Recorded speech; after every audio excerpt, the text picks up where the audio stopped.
എൻ്റെ പേര് ബിനോയ്. എൻ്റെ അമ്മ, വൈഫ്, എൻ്റെ സിസ്റ്റർ പെങ്ങൾ, 3 മക്കൾ. ഞാൻ വരുന്നത് തൃശ്ശൂർ ജില്ലയിലെ കനകമലയിൽ നിന്നാണ്. 2019 മൂന്നാം മാസം മാർച്ച് മാസമാണ് ഞാനിവിടെ ആദ്യമായി ഉടമ്പടി എടുക്കാൻ വന്നത്. ഞാനിവിടെ വരുവാനുള്ള സാഹചര്യം 2018 നവംബർ മാസം ഞാൻ വിദേശത്താണ് ജോലി ചെയ്യുന്നത്. എൻ്റെ ജോലി നഷ്ടപ്പെട്ട് ഞാൻ നാട്ടിൽ വന്നു. ജോലി നഷ്ടപ്പെടാനായിട്ട് എൻ്റെ ഒരു സുഹൃത്ത് വഴി എനിക്ക് വിയറ്റ്നാമിലേക്കൊരു വലിയൊരു ജോലി ഓഫർ ചെയ്തു, വലിയൊരു സാലറിയിൽ. ഞാൻ നാട്ടിലെത്തിയപ്പോഴാണ് മനസ്സിലായി ഞാൻ പറ്റിക്കപ്പെട്ടു.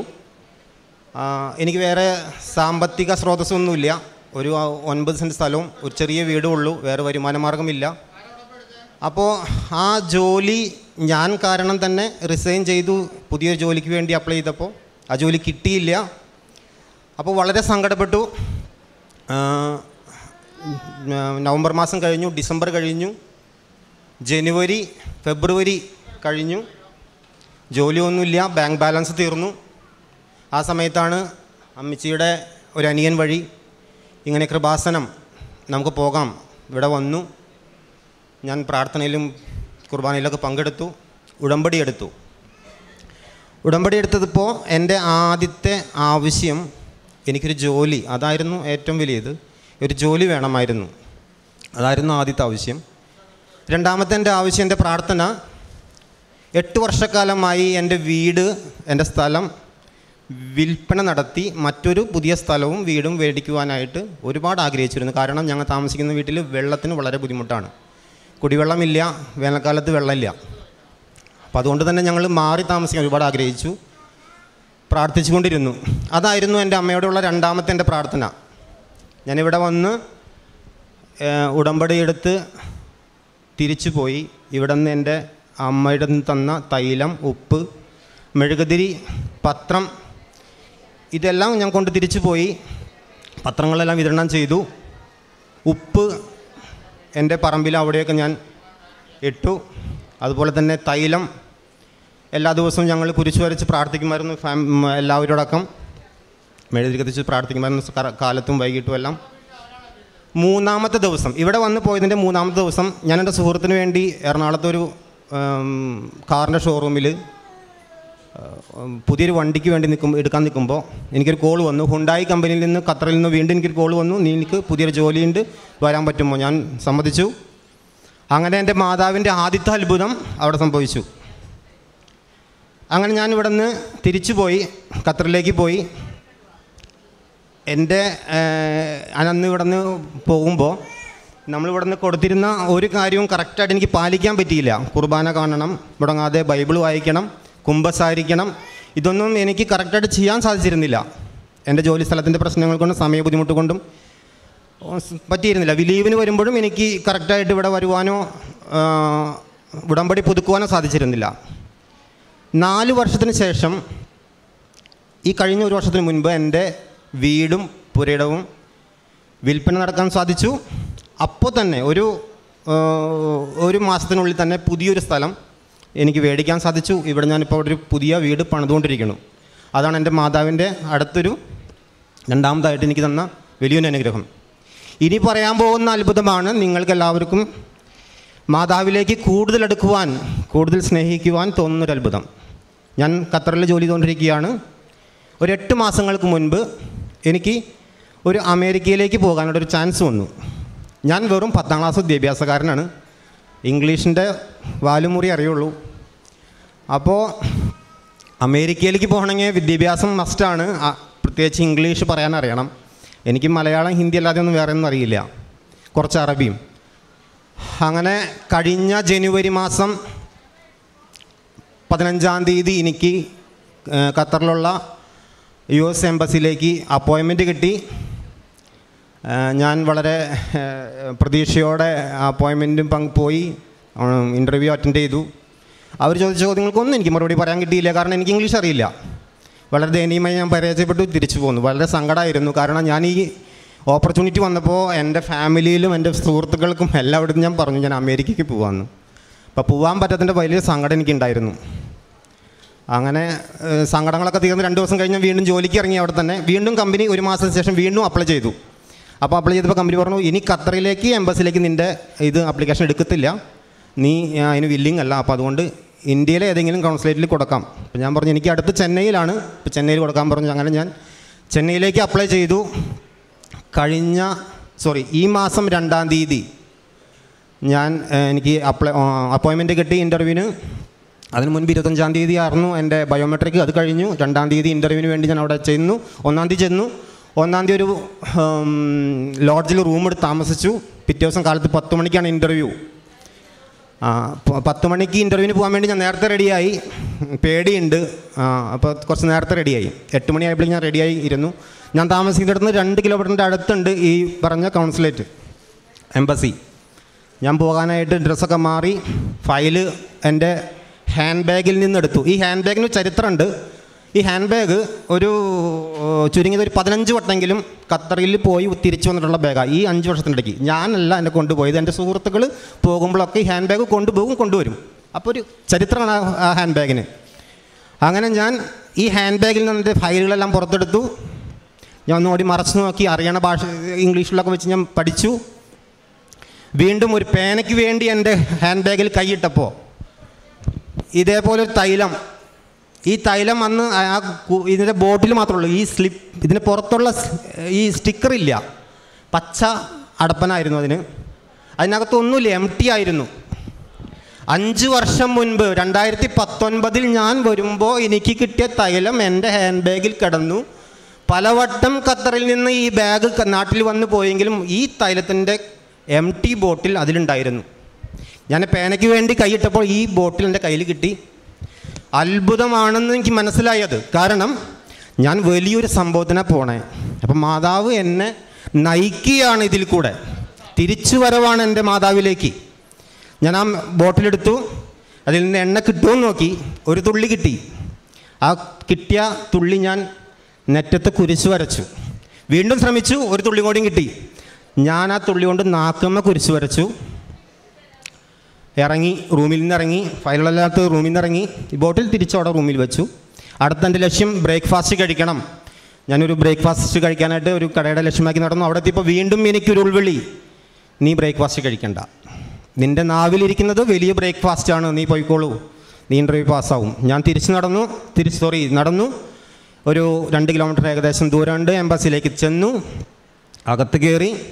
പല സ്ലോട്ടുകളുണ്ട്, ഭാഷ അറിയാത്തവർക്കുള്ള സ്ലോട്ടുകൾ. ഖത്തറിലത് ഉണ്ടായിരുന്നില്ല, എല്ലാം ഇംഗ്ലീഷ് മാത്രമായിരുന്നു. ഇവിടെ മലയാളികൾക്കും തമിഴന്മാർക്കൊക്കെ വേറെ വേറെ വഴിയുണ്ട്.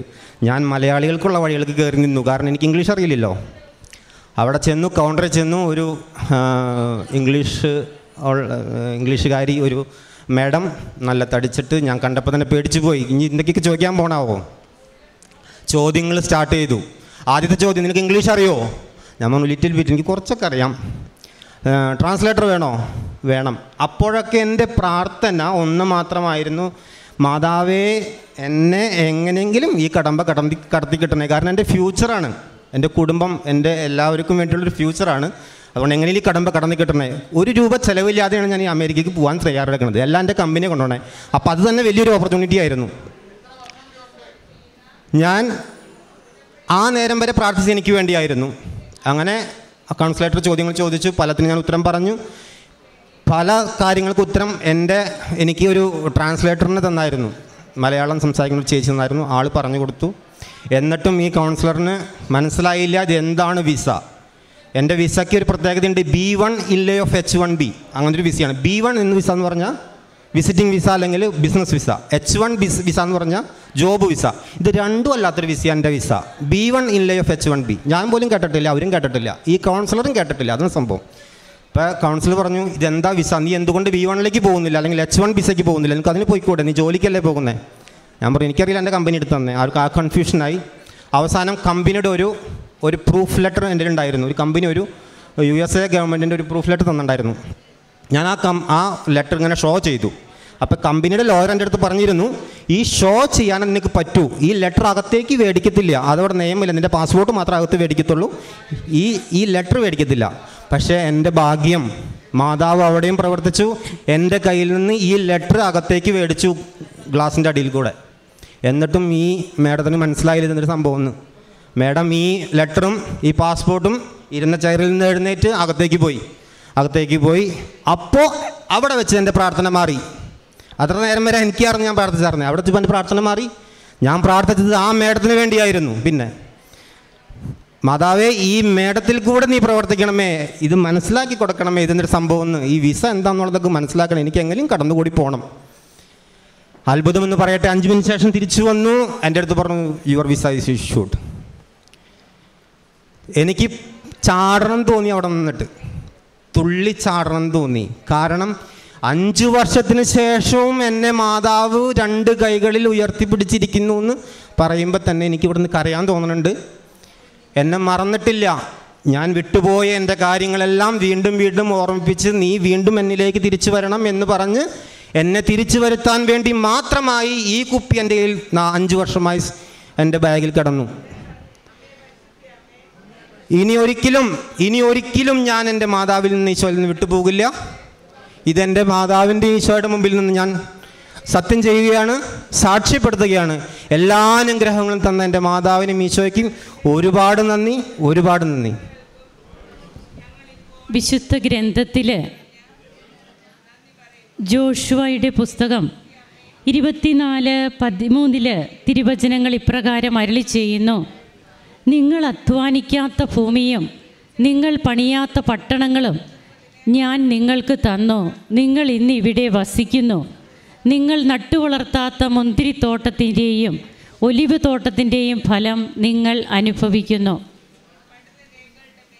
പറഞ്ഞ് നാം കേട്ട ഈ സാക്ഷ്യം വിശുദ്ധ ഗ്രന്ഥ ഭാഗവുമായിട്ട് നാം നോക്കുമ്പോൾ തൻ്റെ മെറിറ്റല്ല, it is not by merit but by grace. ഉടമ്പടിയുടെ പ്രധാനപ്പെട്ട ഒരു ഘടകമാണത്. അതെങ്ങനെയാണ് ഇവിടെ പ്രതിഫലിച്ച് കാണുക? തനിക്കൊന്നുമില്ല, തൻ്റെ വിദ്യാഭ്യാസ യോഗ്യത എന്താണെന്ന് ഈ മകൻ ഇവിടെ വ്യക്തമാക്കി. തനിക്ക് ലാംഗ്വേജ് ഇല്ല, എന്നാൽ തൻ്റെ യോഗ്യതയോ ലാംഗ്വേജോ അല്ല, ഈശോയുടെ കൃപ, ആ കൃപയിലൊന്നു മാത്രം. അതുകൊണ്ടാണ് കൃപ വർദ്ധിക്കുവാൻ വേണ്ടിയിട്ട് നാം പ്രാർത്ഥിക്കണമെന്ന് ബഹുമാനപ്പെട്ട VP ജോസഫ് അച്ഛൻ പറയുക. നമ്മുടെ അയോഗ്യതയിലാണ് ദൈവത്തിൻ്റെ കൃപ വർക്കൗട്ട് ചെയ്യുക. അപ്പോൾ എങ്ങനെ 5 വർഷത്തിന് മുൻപ് ഉടമ്പടി എടുത്തതാണ്, പിന്നീട് ഒന്നും ചെയ്തില്ല, അതിനെക്കുറിച്ച് റിഗ്രറ്റ് ചെയ്യുന്നു. എന്നാൽ ദൈവം മറന്നില്ല, അമ്മ മറന്നില്ല. അമ്മയ്ക്കറിയാം ഈ മകൻ തിരിച്ചു വരുമെന്ന്. ധൂർത്തപുത്രനെ കാത്തിരിക്കുന്ന പിതാവിനെ പോലെ അമ്മ ഈ മകനൊരു ചാൻസ് കൊടുത്തു. തൻ്റെ ഇൻ്റർവ്യൂ ഒക്കെ എങ്ങനെയായിരുന്നു എല്ലാം നാം വ്യക്തമായിട്ട് കേട്ടതാണ്. ഉടമ്പടി തൈലം ഉപയോഗിക്കുന്നു. പിന്നീട് ഇന്ന് ഇവിടെ വന്ന് ഉടമ്പടി പുതുക്കി. ഇനിയൊരു ജീവിതമുണ്ടെങ്കിൽ അത് കർത്താവിന് വേണ്ടിയിട്ട് മാത്രം എന്ന് ഉറക്കെ പ്രഖ്യാപിച്ചുകൊണ്ട് ഈ മകൻ ഇവിടെ നിന്ന് പോവുകയാണ്. താൻ പോകുന്നത് എന്നത്തേക്കാണ് പോകുന്നത്? ഞാനത് പറയാനുമായിട്ട് പോയി. വരുന്ന ശനിയാഴ്ച 27-ാം തീയതി വൈകിട്ട് 10:15 ആണ് എനിക്ക് ഫ്ലൈറ്റ്. ഞാനിവിടെ നിന്ന് അബുദാബിയിൽ നിന്ന് കാലിഫോർണിയയിൽ നിന്ന് ലോക്കൽ ഒരു ഇതായിരുന്നു, മറന്നുപോയി. പോകുന്നു, ശനിയാഴ്ചയാണ് പോകുന്നത്. എല്ലാവരും എനിക്ക് വേണ്ടി പ്രാർത്ഥിക്കണം.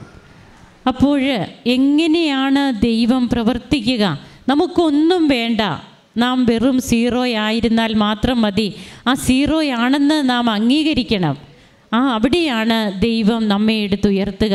നമുക്കൊന്നും ഇല്ലാത്ത അവസ്ഥയിലാണ്, ഒത്തിരിയേറെ തളർന്നവരാണ് നാം. അങ്ങനെയുള്ളവരാണ് കൃപാസനത്തിലേക്ക് വരിക. അമ്മ പ്രത്യക്ഷപ്പെട്ട ഭൂമിയാണിത്. ഇവിടെ നടക്കാത്ത സംഭവങ്ങളില്ല, അത് നമുക്ക് മറക്കാതിരിക്കാം. കരങ്ങളടിച്ച് നമുക്ക് ഈശോയ്ക്കും അമ്മയ്ക്കും നന്ദി പറയാം. യേശുവേ നന്ദി, യേശുവേ സ്തുതി, യേശുവേ ആരാധന. അത്യപൂർവ ദൈവാനുഭവങ്ങൾ ഇനി നിങ്ങൾക്കും സ്വന്തം. ഈ യൂട്യൂബ് ചാനൽ ഇതുവരെ സബ്സ്ക്രൈബ് ചെയ്തിട്ടില്ലെങ്കിൽ ഇപ്പോൾ തന്നെ സബ്സ്ക്രൈബ് ചെയ്യുക. ഈ വീഡിയോ ഇപ്പോൾ തന്നെ നിങ്ങളുടെ സുഹൃത്തുക്കൾക്ക് ഷെയർ ചെയ്തുകൊണ്ട് കർത്താവിൻ്റെ പ്രേക്ഷിതരാകുക.